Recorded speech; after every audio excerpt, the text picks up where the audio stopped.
तो स्टूडेंट आज हम लोग बीएससी फाइनल ईयर का फर्स्ट पेपर एनालिसिस विश्लेषण का चैप्टर 1 स्वेच्छा पदों की श्रेणी एवं द्विक श्रेणी पढ़ने वाले हैं।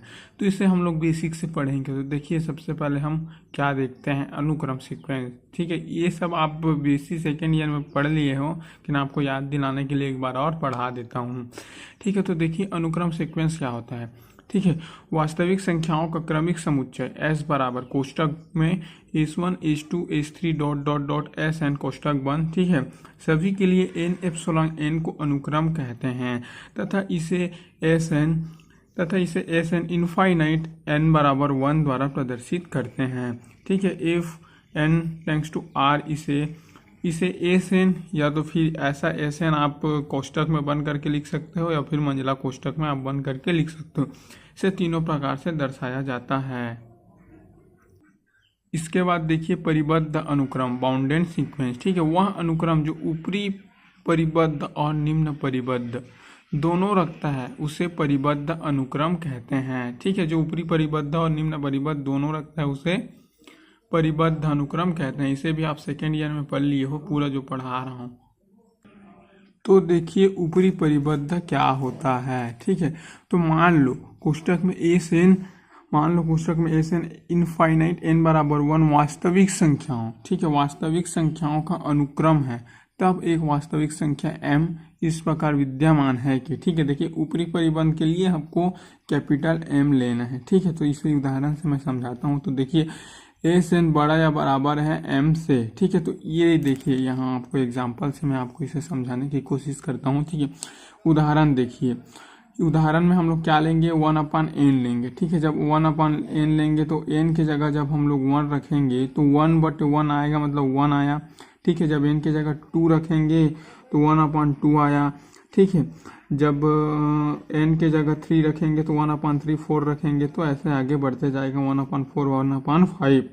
ठीक है, यहाँ एक सबसे बड़ा नंबर है इसलिए यहाँ ऊपरी परिबद्ध होगा। ठीक है, समझ में आया। यहाँ 1/1 रखेंगे तो 1 आएगा, 1 कट के। ठीक है, यही ऊपरी परिबद्ध होगा। हम निम्नतः परिबद्ध के बारे में जानते हैं। ठीक है, एक अनुक्रम कोष्टक में Sn इनफाइनाइट n बराबर 1 निम्नतः परिबद्ध कहलाता है यदि एक वास्तविक संख्या m इस प्रकार विद्यमान हो कि, ठीक है, देखिए यहाँ पे हमें स्मॉल m लेना है। स्मॉल m छोटा या बराबर है Sn से। ठीक है, तो इसका उदाहरण देखिए n²। ठीक है, बराबर जहाँ जब हम n की जगह 1 रखेंगे तो 1² आएगा, तो 1² का क्या आएगा, 1 ही आएगा। तो हम लोग यहाँ पे क्या लिखे हैं, 1 लिखे हैं। ठीक है, जब n की जगह 2 रखेंगे तो 2² आएगा, तो 2² कितना होता है, 4। 3 रखेंगे तो 3² कितना आएगा, 9। ठीक है, डॉट डॉट ऐसे n/n तक ऐसे आगे चलता रहेगा। ठीक है, तो इस अनुक्रम में सबसे छोटा संख्या 1 है, अतः यहाँ निम्नतः परिबद्ध है। सबसे छोटा इसमें क्या है, 1 है, तो ये निम्नतः परिबद्ध है। और जो ऊपरी परिबद्ध था उसमें सबसे बड़ा क्या था, 1 ही था, लेकिन बाकी सब छोटे थे। ठीक है, अब इसके बाद देखिए एकदिष्ट अनुक्रम। ठीक है, मोनोटोनिक सीक्वेंस। ठीक है, ये अनुक्रम 2 प्रकार के होते हैं। ठीक है, एकदिष्ट वर्धमान अनुक्रम। ठीक है, इसे इंग्लिश में क्या कहते हैं, मोनोटोनिक इंक्रीजिंग। ठीक है, तो देखिए इसके लिए एक अनुक्रम इस प्रकार हो उसके अवयव कभी भी घटते ना हो, एकदिष्ट वर्धमान अनुक्रम कहलाते हैं। मतलब ये हमेशा बढ़ते रहते हैं। ठीक है, तो इसे हम लोग क्या लिखेंगे, Sn छोटा या बराबर है Sn+1। ठीक है, मतलब यहाँ पे Sn+1 इसलिए लिए हैं क्योंकि ये बढ़ता ही रहेगा।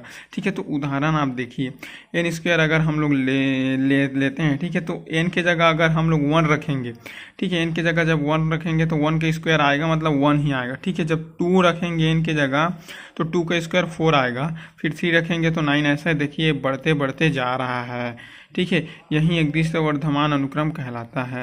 इसके बाद देखिए एकदिष्ट ह्रासमान अनुक्रम। ठीक है, ये क्या है, मोनोटोनिक डिक्रीजिंग, मतलब ये घटते हुए जाएगा। ठीक है, तो एक अनुक्रम इस प्रकार हो कि उसके अवयव कभी भी बढ़ते ना हो, मतलब ये इसका अवयव कभी नहीं बढ़ेगा, मतलब ये घटते हुए जाएगा। ठीक है, क्या कहलाएगा? एक दिश ह्रासमान अनुक्रम कहलाता है।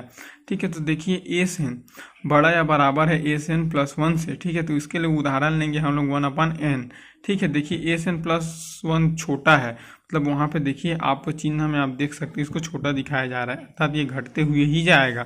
ठीक है, तो उदाहरण के लिए देखिए 1/n। ठीक है, जब n के जगह 1 रखेंगे तो 1/1 कितना आएगा? 1 कट के 1 आएगा।